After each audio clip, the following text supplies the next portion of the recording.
Welcome to Spirits Podcast, a boozy dive into mythology, legends, and folklore. Every week we pour a drink and learn about a new story from around the world. I'm Amanda. And I'm Julia. And this is Frankenstein with Rose Eveleth, also from the past. We are recording this on Monday, November 2nd. The world is going to be different in the couple days when this episode comes out. So we don't know what that's like. We know that we love you, conspirators, and we're going to do our best to make the world better no matter what that world looks like. Absolutely. And I think that we really do touch on that kind of mentality in the episode. So hopefully this is a beacon of light in whatever the future has to hold. Absolutely. Rose is a podcaster we have admired for years. Her show Flash Forward is incredible, as well as the now family of shows in the Flash Forward Presents Situation Network. And whether you listen to Advice Foreign from the Future or Flash Forward, or you are being introduced to her wonderful perspective in this episode, we think there is a ton of great stuff for you to dive into.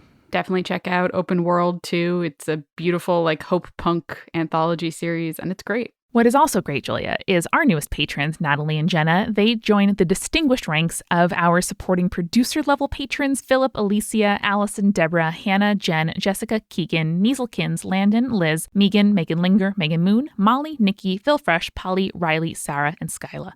I always think about just the bright future of tomorrow whenever I think about these patrons. Absolutely. And I also want to thank our legend level patrons who, like the legend of Frankenstein's monster, have, evolved and gotten more complex over time. Audra, Chelsea, Drew, Francis, Jack Marie, Lotta, Livy, Mark, Morgan, Necrofancy, Renegade, and BM Me Up Scotty. Just take me to a universe where they can BM me up too. I know, right? And oh man, this episode is so great. I think you guys are going to really like it. It's all about not just my favorite thing, which is the mythology of cultural works, but also different mythologies of it's so good. Rose is great. Rose really is. And you know what else is great, Amanda? We don't recommend a lot of music on this show.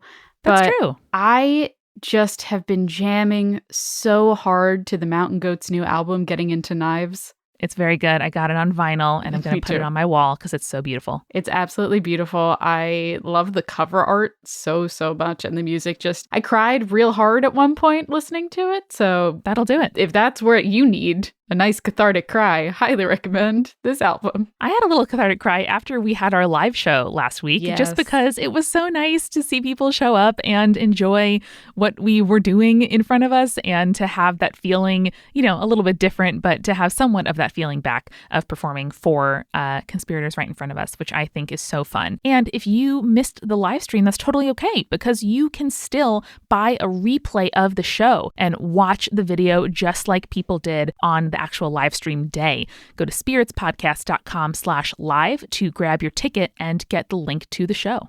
It's honestly, I think it is one of our best live shows we've ever done. The Make a Myth was so much fun. I really, really loved it. And it's definitely worth watching and rewatching, even if it isn't live. Absolutely. Amanda, I also want to let our listeners know that we're doing something kind of special for American Thanksgiving this year. So if you have a problem, a question, or searching for advice that you think a mythological figure could potentially solve for you, send us an email. We'll title it Myth Advice, and it is going to be a fun little experiment episode for us to try out. Yeah, I cannot wait. It is going to be amazing, and have a special guest in on the episode.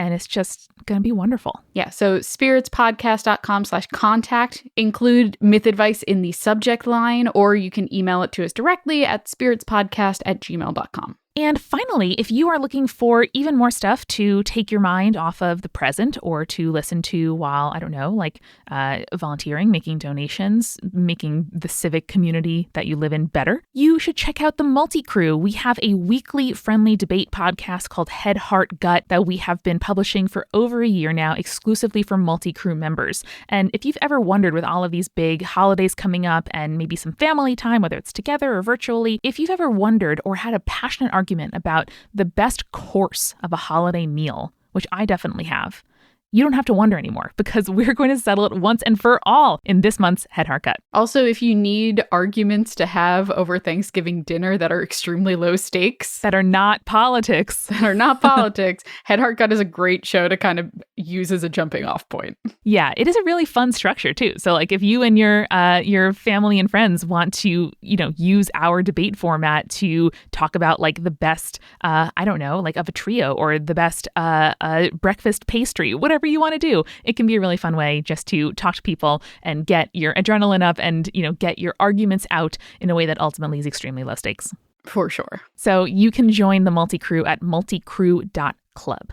So with that, we want to just give you a big virtual hug. We love you. We're going to get through this and enjoy the latest episode of Spirits, Frankenstein with Rose Eveleth.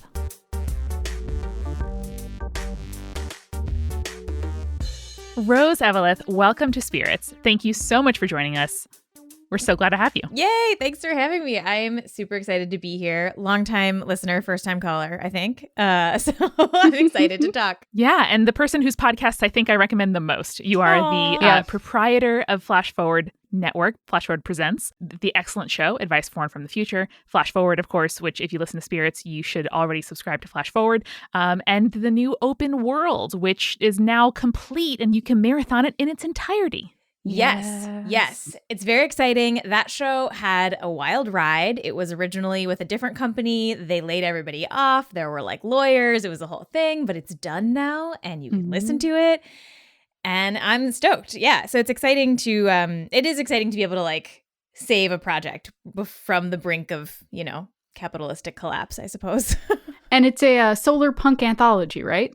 Yes. So every episode is a piece of audio fiction that sort of looks at the future in a hopeful way in some capacity. And then after that, I interview the creators of those pieces about their work, sort of like how they think about the future, what they're hopeful about, how to stay hopeful amidst all of this stuff. So, which is a tall order, I think, for many people.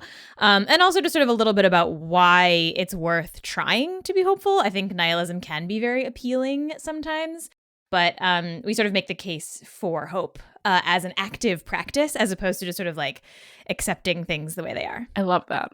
It's so definitely the show we need right now. I hope so.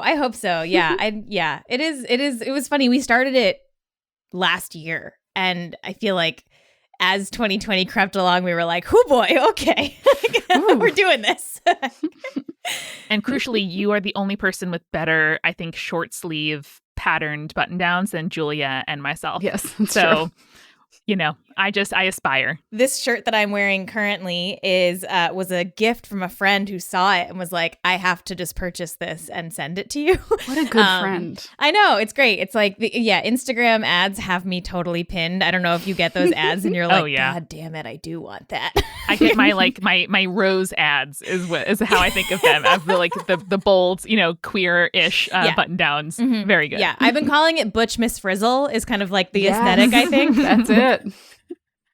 Incredible. Well, today we are here to talk not about fashion or even the future, but the past. Yes. Tell us, Rose, all about Frankenstein, please. Okay. Frankenstein is an incredible story. It starts as a book by Mary Shelley. And if you have not read Frankenstein, I feel like, you should do that.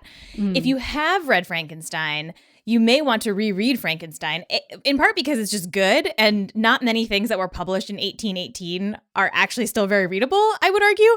Frankenstein very much is. But if you have already read Frankenstein, you probably have not read the 1818 version of Frankenstein, which I highly recommend seeking out. So the story of Frankenstein starts really in 1815 when there is a volcanic eruption. So there's a volcanic eruption. It causes the next year, 1816, basically a summer that is super dark. It's like cold and dark because of all the ash in the air. I'm in California right now, so we experienced that actually somewhat recently with the fires, where all of a sudden it was dark and cold all day. And I was like, I should write a horror novel. But I didn't. Or sleep with Lord Byron, Right. Or I didn't do that either. Lord Byron's here. We can't swim in the lake. Let's create a whole genre, please. Yes, exactly. Yes. So Frankenstein is the original horror novel, right? It is the beginning of the horror genre in many people's eyes. I think that's fair to say. It is written by Mary Shelley in 1816, started in 1816, finished and published in 1818. Most people, however, have read the 1831 version, which is actually somewhat different. And it's worth, if you have read it, all this to say is if you've read the book and you think you've read the book, I would recommend actually you can buy a version that has both in it. And you can get it from the library probably too, where you can see the differences between the 1818 version and the 1831 version. So the 1818 version is published without a name on it. There's no name on the book because women authors were like not a thing that people were stoked about. The second edition, published in 1823, has Mary Shelley's name on it. And that is also a scandal because people are like, oh no, this story, it was published in it was a 3-volume novel. This novel that we loved and everyone kind of, the critics were really excited about, was written by a woman. Which is a problem. It was a reveal. Yes. People didn't know. Yeah. Amazing. Yes. No one knew. Well, so it was revealed that it was Mary Shelley. There were 2 reactions. The first was that all of a sudden the critics panned it, even though they had liked it before. And then the other version of it, other thing that happened was they assumed that Percy Shelley, her then husband, had written it, right? Like, of course, she could not have written it. Sure. And Percy Shelley did write the prologue, and he did actually help her edit it. And different versions of the book have more or less of his hand in it. You can tell it's a Percy Shelley section if the writing is like extremely florid and just like way too much. And Mary Shelley's writing is actually very direct, which is what makes Frankenstein still very readable today, right? It is very like straightforward and descriptive and kind of like the books that you might read today. So most people have probably read the 1831 version, which has a bunch of changes to it, which we can get into once we start talking about the rest of it. So volcano erupts 1815, 1816. Mary Shelley has just had a miscarriage, lost child, is very depressed. She is with Percy Shelley. They're not married yet. They are like sad, also somewhat in a hot spot in terms of like being together, being not married, having potentially had a baby, et cetera, et cetera. They decide they are going to escape for the summer to their friend's cottage on the lake. I guess it's not really a cottage. It's like kind of more like a mansion. Yeah, it's a mansion, but... So rich people are like, oh, yes, my like cottage. And you're like, that has 19 rooms in it. That's not a cottage. It seemed quaint to them, and that's what matters. Exactly. Very Instagrammable. Reminds me of early pandemic. Where everybody reveals themselves to have country retreats. Right, exactly. And you're like, where are all of you? Like, what is happening here? Oh, your Connecticut summer home? Okay. Exactly. Yes. So they go to Lake Geneva to go live with Lord Byron and John Polidori, who are these like other intellectuals. So Mary Shelley is born into a very intellectual family. Her mother was actually a very early feminist who died when she was very, very young. She basically, I think Mary Shelley was maybe a couple of years old.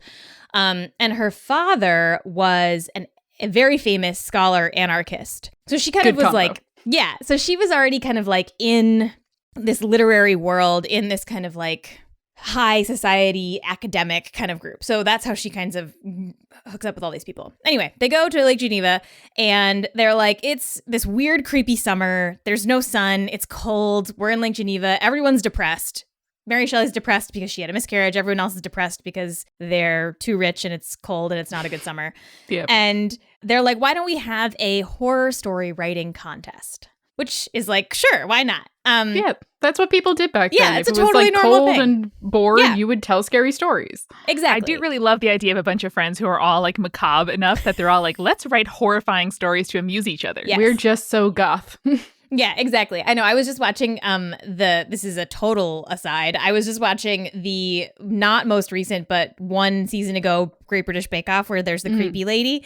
And I loved her. I loved her. I actually don't love horror. I find it too scary. I'm very easily spooked. And so like her aesthetic is not my aesthetic, but I appreciate a commitment, you know? Like I just really appreciate going for 100%. it.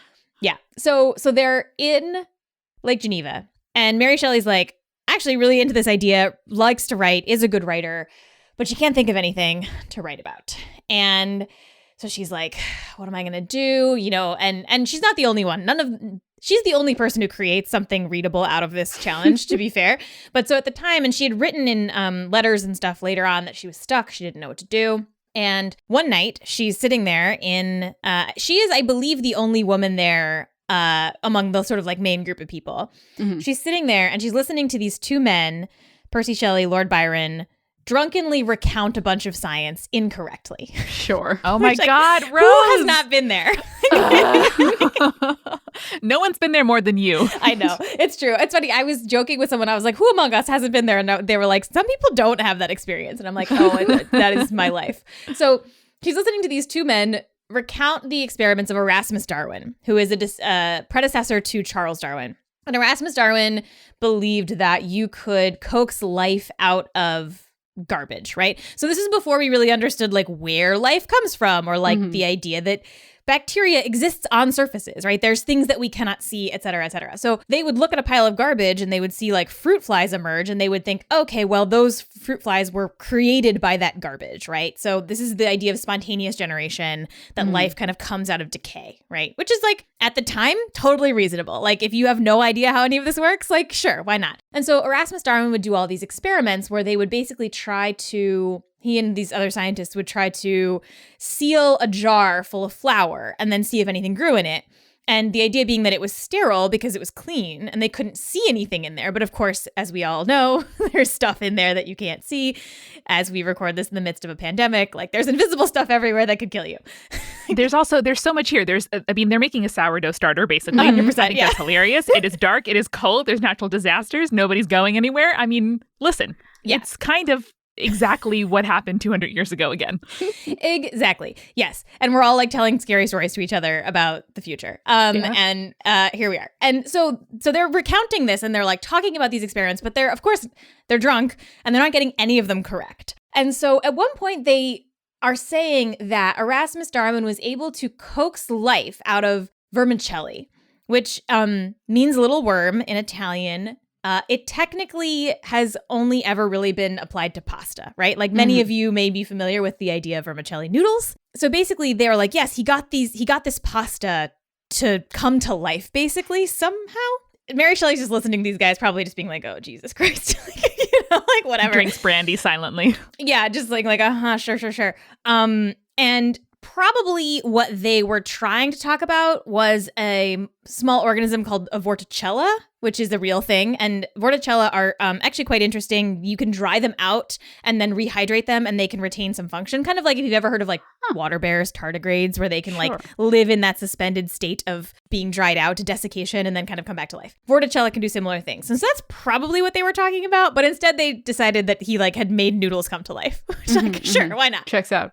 So Mary Shelley overhears this and she, to her credit, is like, this is bullshit. You definitely don't know what you're talking about. But it does sort of like get her thinking about bringing life back. Obviously, she's just had this death of her infant. Like she is very much processing that grief. And she's thinking a lot about life and death. You know, her mom died when she was really young. She's had a lot of death in her life. What if you could create life out of death or out of nothing? And she also tells the story that when she was sort of thinking about this, it was late at night. She sort of wakes up in the middle of the night with this vision of this story. She looks out and there's a super bright moon and it just sort of like all comes together and she kind of has this vision. And then she sets out and writes Frankenstein. Wonderful.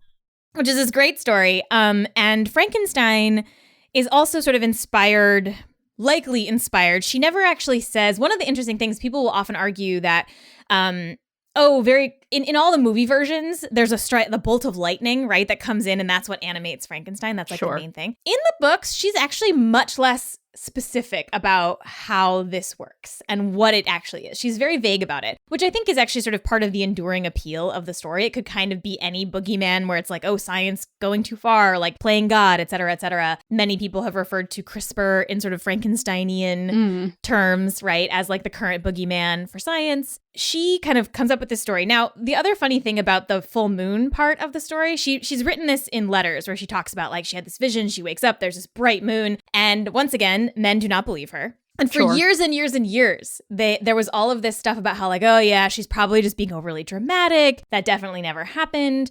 And then at one point, some astronomers actually went back and figured out like, was there a very bright moon on that day at that time? And it turns out there was. She was not lying. Eat shit, everyone else. Yeah, exactly. But the other interesting thing about the story to me, and then I think the impact of the story is also super interesting, is that this question of what actually animates Frankenstein's monster, which we should be clear to say. It's Frankenstein is the doctor. The monster is Frankenstein's monster, which everyone always gets wrong and is sort of a funny joke to me. So when Mary Shelley was very young, there were these series of experiments that were very, very famous called the galvanism experiments, the corpse galvanism experiments. Basically, this was scientists realizing that if you apply an electrical current to certain muscles, they will move, right? Like even after something is dead.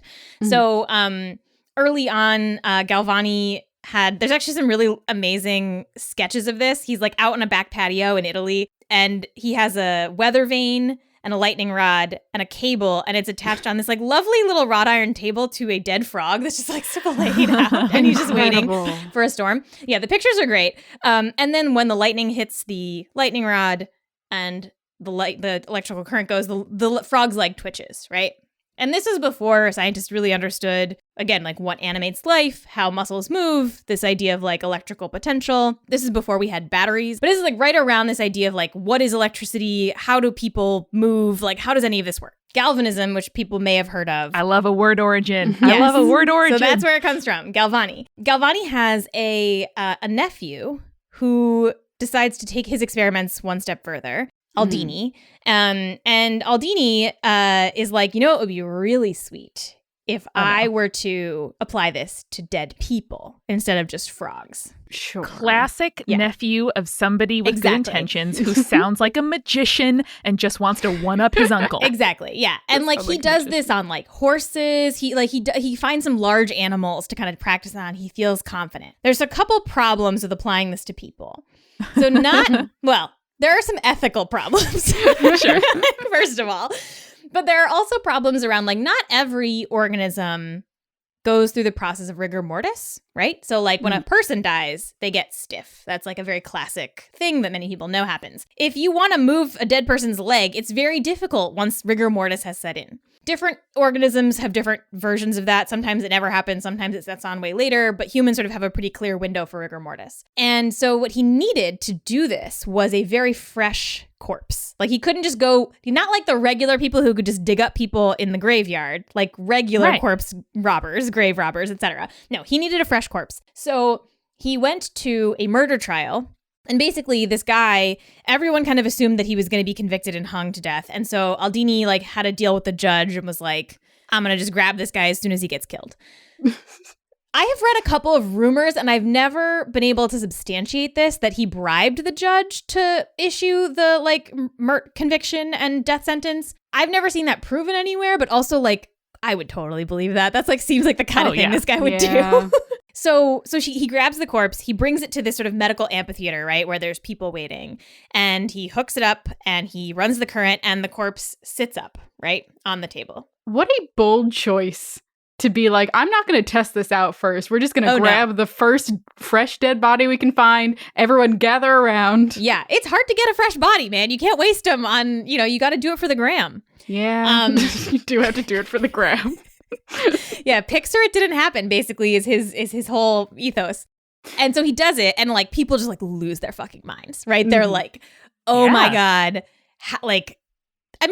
It is incredible. If you've never, like, if we now kind of understand what's going on here, but if you do not understand and you see a dead person sit up on a table, like, that's terrifying. Yeah. Yeah. And it also opens up a lot of questions of like, what is death? What is life? Like, how do things move around? All of this stuff. And those experiments obviously got a ton of attention. And there were all of these newspaper articles about it. And this was all happening when Mary Shelley was very, very young. So she was like growing up probably hearing about this stuff constantly. Mm-hmm. So when she wrote Frankenstein, it's never actually, the word galvanism is never used. Electricity is actually not really mentioned. She never actually says what it is that animates the monster. But everyone assumes that that's what she's talking about, because that's sort of like the thing that's in the air. That's the thing everyone's talking about.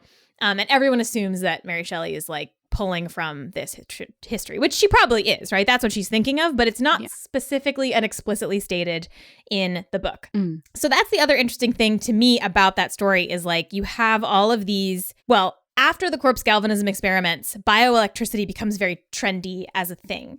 And with that, there come tons of scam science, right? Like various electrical corsets and like just all the stuff that you might think of that, scammers would do. What would an electrical corset do? Oh, slim you, obviously. Cure hysteria, Obviously. Julia. Great. Or All get right. rid of fat. Yes, yeah. Keep your womb in the right place. If it starts to move around, you got to keep Keep it down there. Got to just, keep it in there. Okay. Yeah. I like to think of them as like a weird taser for like if someone gets too close, it's like stand back. Yes. Perfect. I don't think touch that's how me. they worked, but I hope that's how they worked. Amanda, I really wish I was better at digital illustration. So when I saw this incredible Skillshare class called Digital Illustration for All, Discover, Cultivate, and Share Your Unique Personal Style from Lacey Jordan, I was like, oh, dang, Skillshare, done it again. I think it is absolute magic whenever I see anybody create any kind of art on a computer. And I really admire you for getting into that craft. It just seems like something that no human person could learn. You're just kind of born with it. But that's not true. And Skillshare is a really great way to learn new hobbies or to kind of help your profession. Yeah, Skillshare is an online learning community with thousands of inspiring classes for creative and curious people like us and our listeners. You can explore new skills, deepen existing passions, and get lost in your own creativity. And it's like membership with meaning. There's so much to explore out there. There's real projects to create, and you get support from fellow creatives. And it's really there to kind of like empower you to accomplish real growth. It's curated like specifically for learning, meaning there's no ads and they're always launching these new premium classes. So there's always new content out there. So you can really like stay focused and follow whatever your creativity is taking you. And it's less than $10 a month with an annual subscription. So you can explore your creativity at Skillshare.com/spirits. And the first 1,000 people to use our link will get a free trial of Skillshare Premium membership. Again, you can take amazing classes like Digital Illustration for All. I really, really enjoyed it. I love the style that Lacey Jordan has, and it was so much fun to take. Again, explore your creativity at Skillshare.com/spirits, and the first 1,000 people who use our link will get a free trial of Skillshare Premium membership. We are also sponsored by BetterHelp, which is the way that I get therapized each and every week, and the way that over 1 million people have also taken charge of their mental health with the help of an experienced professional. BetterHelp is an awesome way to start communicating with a licensed professional therapist in under 48 hours. Definitely not possible in traditional offline counseling. It's not a crisis line, and it's also not self-help. It is just professional counseling done securely online. There are a ton of people with different areas of expertise, which might not be locally available to you. They're available for clients worldwide, no matter where you live. And you can also log into your account anytime and send a message to your counselor. I usually do phone meetings with my counselor, but we did a video meeting recently just because it can be good to sort of see body language and kind of get to know each other that way. And there really is that flexibility to do video, messaging, or phone sessions. So no more waiting rooms with weird music and old copies of The New Yorker. They're so faded. I hate it. So faded. So BetterHelp wants you to start living a happier life today, and truly, can't we all use it? Everybody could use therapy, and BetterHelp is a great way to get it. So go to betterhelp.com/spirits, that's better HELP, and join the over 1 million people who've taken charge of their mental health with the help of an experienced professional. This special offer for Spirits listeners, get 10% off your first month at betterhelp.com/spirits. That's 10% off your first month of BetterHelp. And I feel like lately a lot of people have been asking me about CBD, and I am so glad that I have a company straight out of Vermont that I can recommend to those people. And that is Sunsoil. So they make a CBD oil that is USDA certified organic. They farm their hemp in Vermont. They never use pesticides, herbicides, or GMOs. And I honestly try to be super mindful about what I'm putting in my body. And that is why I love Sunsoil, because they use simple ingredients that I know. I look at those ingredients and I know exactly what they are. Most of their products just contain coconut oil and hemp. That's it. I really like the cinnamon flavored oil drops that I put in my tea. And it just kind of like mellows me out before I go to bed. And it's really nice and relaxing. And again, I really like how transparent they are. So they clearly label the amount of CBD that's in each serving. My little dropper thing that comes with my oil shows me how much in measurements are on the dropper, which I really like. And I've never seen a dropper do that before. And they test every batch of product at 3 independent labs and publish the results on their website. So you know what's going on with it all the time. So Sunsoil makes CBD oil with simple organic ingredients. You can get 30% off your first order by going to sunsoil.com/spirits. That's sunsoil.com/spirits for 30% off your first order. sunsoil.com/spirits. And now let's get back to the show. So there were all of these scam products and sort of like snake oil salesmen going around the country, especially in the US, of course, sort of like selling these electrical products. It's like, bioelectricity as a thing. Because of that, bioelectricity got this pretty bad reputation among actual scientists, right? Because they were like, this is a scam. They're like, this is just a showman thing. There's not actually anything happening here. They sort of finally understood that, many muscles have electrical potentials and like why they respond to electricity. Around the same time, the US was trying to clean up its medical education. And there were a lot of medical schools out there, and some of them were good and some of them were not so good. Sure. And there was this question of like, how do you accredit a medical school? All of this stuff. I mean, now we have medical schools that like, you can't just like open up your own medical school. You and I could not do that. Which is probably a good thing. I do not think we are qualified. But yeah, so there was this guy who was sort of commissioned to kind of clean up medical schools, or at least propose a method of cleaning up medical schools. And one of the things that he put out in his eventual report, the Flexner report, is that non-traditional, non-allopathic medicine should not be taught. So bioelectricity was in that category. Mm-hmm. And so for many, many years, the Flexner report is very controversial for a lot of good reasons. It's super racist. They basically used it to shut down all the black medical schools except for two. There is a very clear lineage there. And there was actually some really interesting recent work that tried to estimate how many black doctors could have gotten their degrees if they had gone through these black institutions. And like the racial imbalance in medicine is obviously a huge problem and has real impacts on the ways in which people are treated. So the Flexner report is like this very fascinating document that has a really terrible legacy in many ways. Yeah. It also, less importantly, eliminated bioelectricity as a thing to study, as a thing to teach, which is sort of interesting because bioelectricity actually is a real thing. Like, sure. And is useful in certain contexts. And in fact, there's some really fascinating research covered recently on Flash Forward that plug. rate, review, and subscribe. That looks at actually using bioelectricity to do things like herd cells, right? So each cell has electrical potential. If you cut yourself, there's actually a difference in electrical potential in the middle of the wound to the outside of the wound, which is partially how your skin cells know to grow to the middle. And like that's how wounds heal. And so there's this idea that you could use the bioelectricity and bioelectrical concepts to actually herd cells and have them go where you want to go, or have them go away from things you don't want to be at. So that could have applications for things like cancer and things like that. Wow, that's awesome. I recall being taught in high school that the nervous system functions like using and or like quite like electricity. So I mean, it makes total sense to me. Yeah. Totally. Yeah. Right. And like, action potential, right, is like a thing that, people learn about. And at the same time, like when you and the researcher I talked to, who is like at Princeton, like very legit researcher, not kind of like trying to scam anybody into buying an electrical corset, he'll go to and give talks, and he'll have like doctors be like skeptical because they were never ever taught anything about this stuff because it's been sort of eliminated from the curriculum in so many places. Wow. Because of this legacy of like scamming. And even today, when you read these papers about bioelectricity, many of them reference Frankenstein. Many of them are like, I know this sounds like Frankenstein, but hear me out. It's real science, in this way that I think is really fascinating, that like you just cannot escape this story. And I think, like horror can't escape this story. The story is everywhere. We all still know it. Mary Shelley was really not ever famous for anything else. Like no one ever read any of her other work. Her letters and this are the two things that we get from her. She does revise Frankenstein between 1818 when it first comes out and 1831. And interestingly, she revises it not just for like language, but also for content.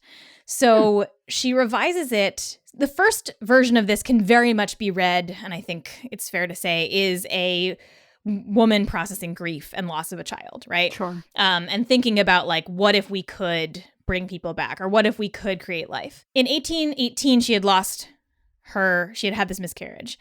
In 1831, she had already had 2 children and both of them had died. Wow. And so she like, it's an interesting and different one example of the differences are that, so when Dr. Frankenstein first brings the monster to life, there's this moment where he's like totally repulsed by the monster. Fun fact, in the book, the monster has yellow skin. In almost all of the movie versions, it's green because yellow doesn't read on camera, especially on old cameras, very well. And so they changed it to green. I did know that one. I love that. Frankenstein is supposed to be yellow. Also, no neck bolts. I don't know. No neck bolts. No neck bolts. Yeah. And also, another fun fact. So the reason Frankenstein is very large, and he is very large in the book as well. And this is actually so interesting to me because it is true to modern science. The doctor talks about how it's actually very challenging to create out of nothing organs and like the sort of small details of the human body. So he actually makes them bigger to make it easier to make. Yeah. Cool. Which is totally true when you talk about like trying to 3D print organs. Like there's a lot of little tiny shit inside of our bodies that like is actually really complicated. So he's huge. But so there's this moment in the book, in all versions of the book, where the monster is animated and comes to life for the first time and its eyes open. And the doctor regards the monster for the first time. And in the 1818 version, the monster, the reaction is to just freak out and run away. And he's just like, this was not what I thought. He had tried to make the monster beautiful. That is a very explicit thing that they state in the book. And that did not happen. And so this sort of like the hideousness, the physical hideousness of the monster is a very important part of the story, obviously. And so in the 1818 version, he just like bolts and leaves. In the 1831 version, he's a lot more sympathetic to the monster. And he sort of like, he sees him as like poor and helpless and miserable. And he's like, he has a much more sort of maternal instinct to the monster in this way that is very interesting. If you consider that in 1818, Mary Shelley had not really had a baby. I mean, she'd had this miscarriage, but she had not raised a child. 1831, she's raised two and they have both died. And so there's like this change in the way that she is thinking about what Frankenstein's sin really is, right? So in the first book, the sort of, and this is all my argument. Other literary scholars may disagree with this, but in my reading, in the first book, Victor Frankenstein's sin, his main sin, the big thing that he did wrong was that he abandoned this child of his, that he like left. That's something that I think is not obvious from film and TV adaptations and just general pop culture, is that the creature like wants to be raised and taught. And it's sort of like rampage, is a result of rejection from a number of people. Totally. Yes, exactly. And then in the 1831 version of the book, it's changed to be that his sin is like playing God and thinking that he can do this and thinking that he can create these things, which is a pretty different thing than abandoning what you've created, right? And like, that is a really interesting tension to me that I'm fascinated by, where you have this woman who wrote both of these versions. And this is why I tell people they should read both, because there are these really interesting differences between the two. And I think it's like you can totally see her thinking change on what the story is. The 1831 version also is softened in some very interesting ways to not be quite so radical about like women doing things on their own. Like there's like other things in it that they sort of like, she tones down. But that's kind of, to me, the main thrust of the big difference between the two is that you actually, like, the sort of original sin of Victor Frankenstein is totally different between the two of them. And you can kind of read it as like her changing her feelings about what the story is even about. And I think in the movie adaptations, often it is about like, oh, he's playing God. Like, how could he think he has this power?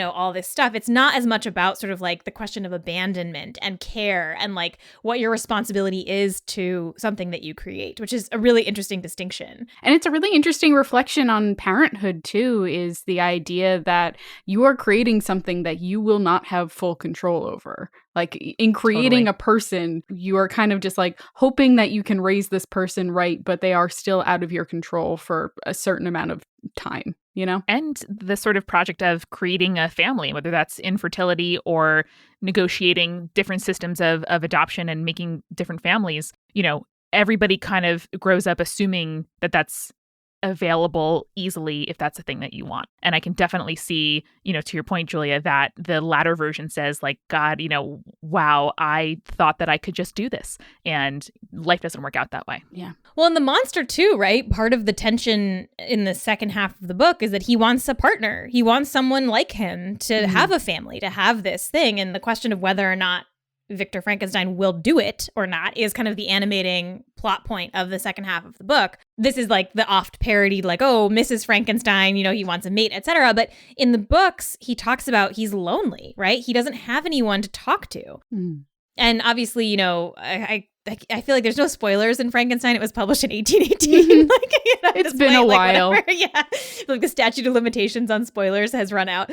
But he doesn't do it, right? He destroys the companion that he makes, which is sort of an interesting choice to also be read around like who gets to choose what your family is and who you are. Mary Shelley's mother died when she was very, very young. She never really knew her. She was very close with her father. When her father remarried and had other kids, there was a lot of tension around like she was kind of the favorite because she was kind of this precocious, young, very smart person. I mean, she wrote this when she was 18. She wrote Frankenstein when she was 18 years old. Jeez. And there's a big difference between 18 and 13 years later when she revised the book. So yeah, Totally. And also, her Percy Shelley doesn't live very long either, right? So she like loses a lot of people in her family. And also kind of has this very tortured and tenuous relationship with her father, who is also like, by all descriptions, kind of like not a great guy. Like he's this academic thinker, anarchist, but like also has a reputation for being kind of mean and like all these other things. But he, his relationship with her was a point of contention with his second wife and their other kids because like, as family is complicated. Yeah.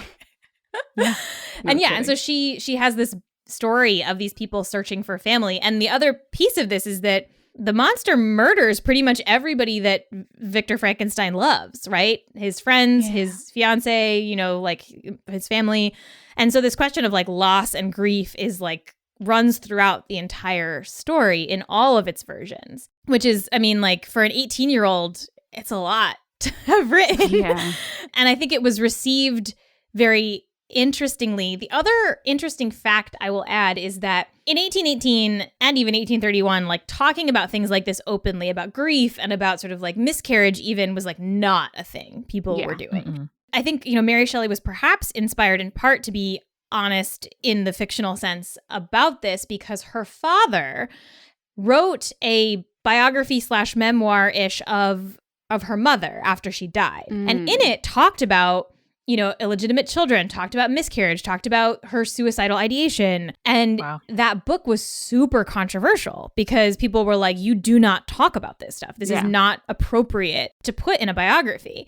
And so I think that she was around all of these ideas about like what is and is not okay to disclose and sort of what these stories should look like. And I mean, I think beyond just knowing that being a woman and having her name on a book would be hard, I think that's probably partially why she didn't put her name on the 1818 version, because it does deal with so many of these pretty intense topics that like many people felt and probably still do in some cases feel are like not appropriate for women to be discussing and talking about. And this is also decades before that sort of like Victorian mourning culture began. Prince Albert didn't die until 1861. I just looked up. I didn't know that year. And then Queen Victoria's like, wearing black and kind of having a really profound and public display of grief kicked off the, hair of deceased loved ones as jewelry and like all the kind of things that I think most people know happened in the sort of Victorian age. But that didn't happen yet. Like this is way before people even like acknowledge death with their clothing or in the decoration of their homes after somebody dies. Yeah, and this it's 1798 that her father publishes this book about her mother. Wow, that's early. It's super early, and it was like, and he also interestingly says that he was totally blindsided by the reaction. Like he thought this was this like compassionate portrait of this woman that he loved. And to get this, and he was like, this is an important piece of work. She was this really interesting scholar. I want to talk about her. I want to kind of like have her, be out there. And the reaction that he got, I think, was very surprising to him because he sort of was like, I actually have not read his memoir or his biography of her. I would love to, because like, it actually sounds like the kind of thing like a modern memoir or biography would talk about all of these things, right? But at the time, it was like, no, you don't talk about suicide attempts. You do not talk about love affairs. You do not talk about illegitimate children. You do not talk about any of these things. And he did, because he was like, this is who she was, right? Like this is, this is her life. Yeah. I mean, Mary Shelley also does not live very long. She dies of a brain tumor at age 53. Yeah. So she is not around for very long either. So, yeah, a lot of death. Yeah. It kind of just surrounded her entire life, huh? Yeah, exactly. I was reading earlier about the various astronomers' attempts to like confirm that Mary Shelley did see a moon, which like I both appreciate, and also I'm like, this is absurd that like very smart people are spending a lot of their time to like prove this thing that this woman said that like we have no reason to doubt. I don't know. So I think I will say I do think that hair jewelry starts in the 1600s. Oh, okay. Gotcha. But I do like they're like the like full out Victorian like mourning thing doesn't happen for a little bit later than that. Yeah. So Percy Shelley dies at 29. He drowns. His boat gets caught in a storm and he drowns, which is a really bad way to go, I think. Yeah. Yeah, I feel like that's not great. Anyway, so she decided that she wanted to keep something from her now dead husband. And the thing that she wanted to keep was his heart. Yep. And so she just took it. She just took his heart and was like, I'm going to keep this. And so he was cremated, but without his heart. So she had it and she just like kept it on her desk. Like as the thing, just like to have on her desk. Incredible. Which is incredible. I will say that there is a guy who who studies fungus. But he is a person who has had a heart transplant, and he actually also has his own heart on his desk in like a little thing, which I would totally do if I had like if I was able to. I'd be like, yeah, give me that heart. I want that heart. 100%. I get it. That's like, look at what I've conquered. I have conquered death, and here I still stand. Yeah. I had benign tumors removed from my hand when I was a kid, and the doctor was like, it is disgusting and you do not want it, but I really wanted to. Yeah. I was like a 12-year-old kid who was like, but it's poetic. And he was like, no. Small child, I demanded my IUD when it was removed. So I have that. Which like technically they're not supposed to give you because it's technically bio waste or whatever. So the other thing about Percy Shelley's heart to say is that there is a story, and I don't actually know if this is true or not. So the story goes that they cremated him, but his heart wouldn't burn. That like for some reason, calcified or something. Yeah, it was calcified. I don't know if that's true or not. I have some skepticism around that idea. That like, can't imagine it would be. Yeah, and like I just don't. It would disintegrate even if it doesn't burn, right? Like and so I would need to look into this. I actually haven't looked into this because it is a good story that like they tried to burn him and his heart was just like laying there, which is this amazing image of like the calcified heart. I should look into this because it would be interesting to know like how much evidence there is that is exactly what happened. So he did have tuberculosis when he was a kid, and that can cause some calcification of the heart. But like if his heart was calcified to the point where it wouldn't burn, then it wouldn't be functional. Like he would have been dead. Just like that's not really or even like deposits or buildup, I feel like the muscle would definitely start going. Right. And like he did not die of a heart condition, he drowned, right? So like, maybe it was like it was coming for him, but I feel like that's probably not what happened. Although I want to believe that is a very like fitting Mary Shelley thing to have happen, where you like walk up to the pyre and your husband's ashes are everywhere and his heart is just laying there. That's a great image. I just don't know that it's true. Well, I do really like that a lot of her life has been kind of like created into legend, like the idea that she lost her virginity on her mother's grave is another one that I absolutely adore. I don't know how true that is. I do not think that is true. But it's wonderful. It's a very cool fake fact. Yeah. Right. Well, it is like she is the like mother of horror, right? Like that is like, and so all these like ideas around like what is sacrilegious, what is horrific, what is scary, and like how she was surrounded by death. Like lots and lots of things happened to her. So yeah, like give her that. If that's what she wants, I don't know. I'm all for Mary Shelley having whatever memory of her that she would desire. And if that means that she lost her virginity on her mom's grave, go for it. Like I'm into it.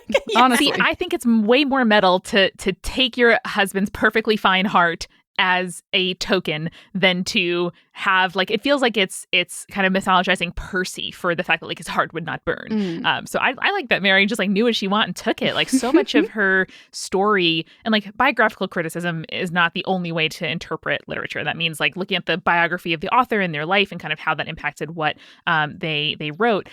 It's not the be all and end all. But in this case, I love this idea that, you know, we think of grief and death so often as like an abandonment, or at least as a lonely thing.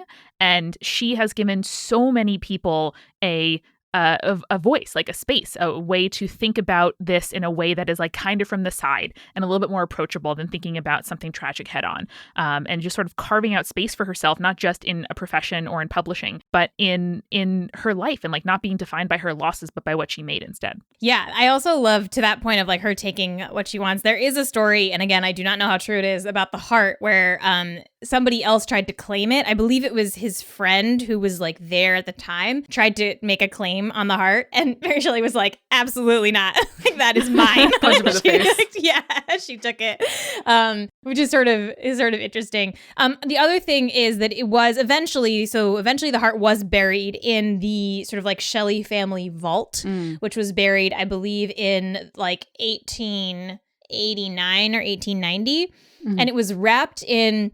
They wrapped the heart in a copy of one of his poems to like oh man seal it as like just a these classic. romantics. Yeah, it is like creepy romantic in a way that I kind of love. I mean, this is after, you know, she was dead, so it was a decision made by her son, I believe. But yeah, it's a lot. Yeah, she's a fascinating lady, and I just like, I don't know, I would love to know also like what she thinks about the way people talk about Frankenstein now, and all the movie adaptations and like the parodies. I mean, do you two have a favorite Frankenstein movie adaptation? I really love the stage adaptation that the National Theater did in like the late aughts or early 2010s, starring Johnny Lee Miller and Benedict Cumberbatch. They switched off the roles of Frankenstein and the creature every night, and it was filmed for National Theater Live, so you can definitely find a copy on the internet. But I love that they really documented the process of the creature like learning and growing up to be a person, and to me that really evokes the like abandonment theme and feeling better than any adaptation I've seen.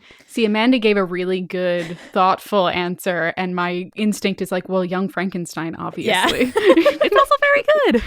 It's a good movie. Yeah. I have a very soft spot for Young Frankenstein. I think I probably saw that movie before I read Frankenstein. I think 100% for me. Yeah. I think also like I avoided reading Frankenstein for a while, because I don't really read horror. I'm actually very easily spooked, but also like I said, like many books from 1818 are like not good to read. Like they're not readable. No. Whereas I will say like Frankenstein is very readable. Like I would highly recommend it. It is also like it's a frame story, right? I love a good frame story. Oh yeah, me too. It's like, oh, we found these letters. All my papers in college were like, did you know there's metatextual elements? Yeah.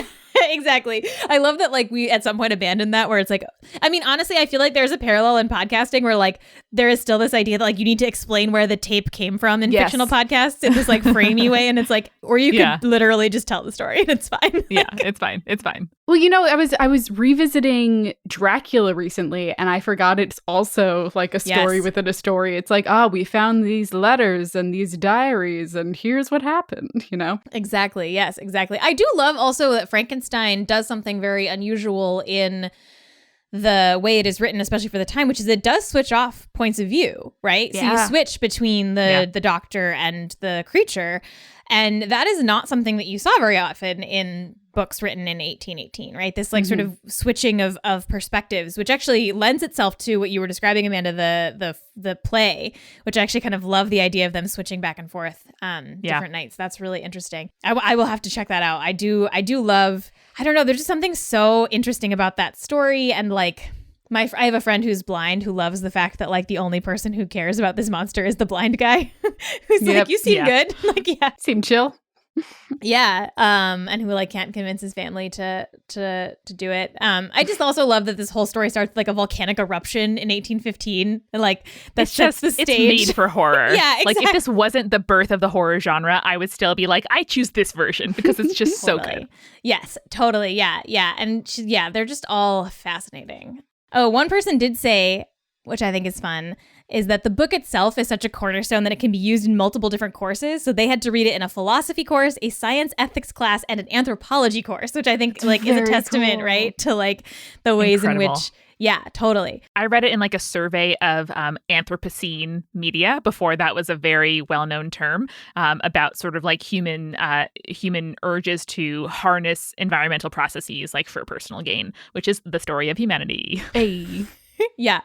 Apparently in the film Bride of Frankenstein, the bride is a redhead, but you can't tell because it's a black and white film, Yep, that makes sense. which is sort of interesting. I think the yellow skin to green skin thing Yellow is going to be skin, my yeah. persisting fact. Here's a fun fact that I actually know off the top of my head. When they filmed Young Frankenstein, they had to do him in blue because they just couldn't get the right color with the black and white film that they were using. Aw, fun. Blue. I want to see pictures of that to like see it. I have two other ones that I'll say. One of them I just think is funny. Tim Carmody, who's very smart and funny on Twitter, shout out to Tim, said that I'm just going to read his tweet because it's very funny. He says, Mary Shelley could have written lots of different kinds of books about Byron, and she picked a timeless monster story, which I find Incredible. very funny. The other one that I just thought of that I think is amazing is the film version of Frankenstein, 1931, Boris Karloff, actually is responsible in many ways for actor protections and much of like actor organizing, because he was asked to put on this incredibly heavy suit basically to play Frankenstein with all of the stuff and the shoes and everything else. And they were asking him to work these just like absolutely unreal hours, and he was exhausted, and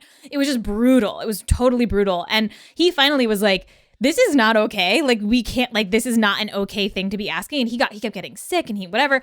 And so he actually, because of that experience, wound up organizing and creating an actors guild essentially, and like pushing back on like how many hours you can ask someone to work, and actually creating worker protections for actors because of having to play Frankenstein in 1931. So that's a fun fact about Frankenstein.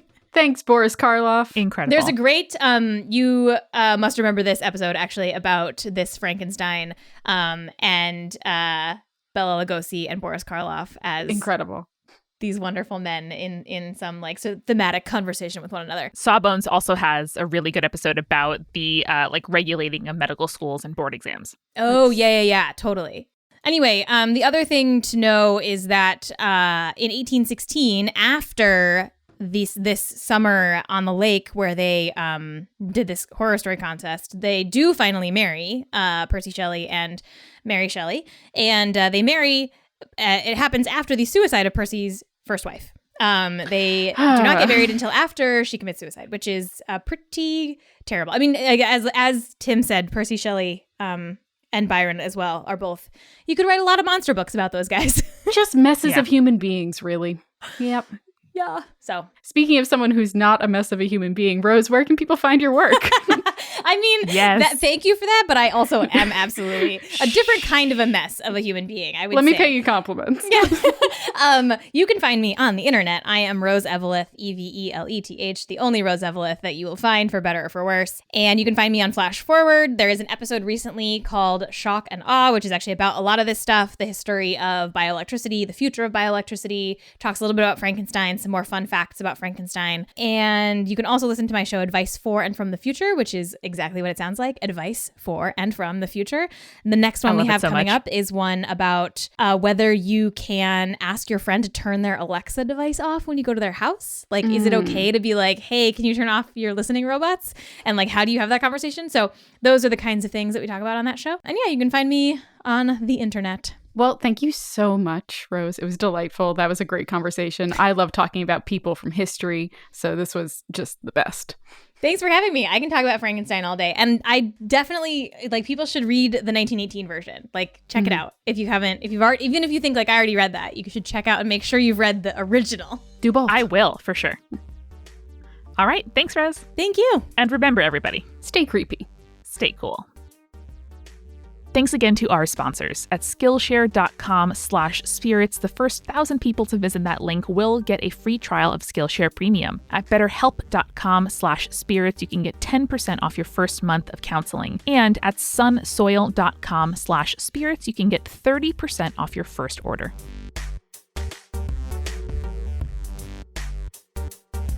Spirits was created by Amanda McLaughlin, Julia Shafini, and Eric Schneider, with music by Kevin MacLeod and visual design by Allison Wakeman. Keep up with all things creepy and cool by following us at Spirits Podcast on Twitter, Instagram, Facebook, and Tumblr. We also have all of our episode transcripts, guest appearances, and merch on our website, as well as a form to send us your urban legends at spiritspodcast.com. Join our member community on Patreon, patreon.com/spiritspodcast, for all kinds of behind-the-scenes stuff. Just $1 gets you access to audio extras with so much more available too. Recipe cards, director's commentaries, exclusive merch, and real physical gifts. We are a founding member of Multitude, a collective of independent audio professionals. If you like Spirits, you will love the other shows that live on our website at multitude.productions. And above all else, if you liked what you heard today, please share us with your friends. That is the very best way to help us keep on growing. Thank you so much for listening. Till next time.